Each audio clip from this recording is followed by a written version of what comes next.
Dans les années 2010, un terrible parasite est apparu et a causé des dégâts énormes. Je suis un scientifique et je vais vous conter la bataille ayant opposé Aspico à l'humanité. C'est en 2018 que ce dernier apparaît en Inde.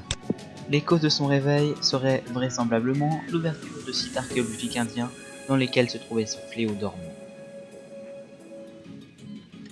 Peu de temps après, Aspico évolue pour forcer les personnes infectées à transmettre le parasite, ainsi devenant très infectieux. Rapidement, Aspico évolue à nouveau, pour devenir capable de se propager par l'air.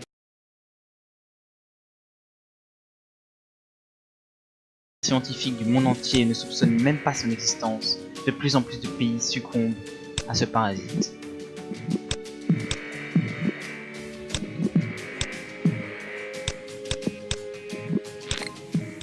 Plus tard, ce parasite devint capable de donner envie à des pilotes d'avion de se rendre à certains endroits, propageant ainsi la maladie. La première cible fut le Groenland.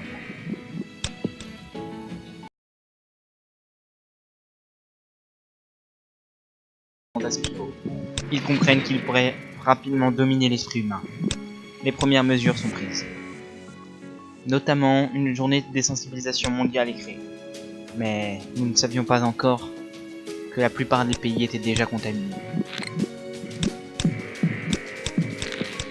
Alors qu'Aspico a contaminé 26% de la population mondiale, les plus grandes instances scientifiques mondiales commencent à le surveiller. Cependant, une fois encore, Aspico évolue. Il fait en sorte de ne pas pouvoir être étudié facilement, avec un ADN changeant régulièrement, et une résistance aux recherches. Cela nous complique les choses. Heureusement, les États-Unis trouvent un leader, et le développement de remèdes s'accélère. Mais Aspico contrôle déjà la moitié de la population. Aspico contrôle 78% de la population mondiale.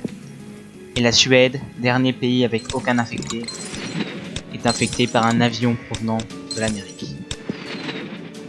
Alors qu'Aspico peine à contaminer les États-Unis, le remède avance, nous sommes déjà à plus de 50%. Alors que presque la totalité de l'humanité est infectée par Aspico, celui-ci commence à évoluer pour essayer de tuer un maximum de personnes. Mais le remède est presque terminé.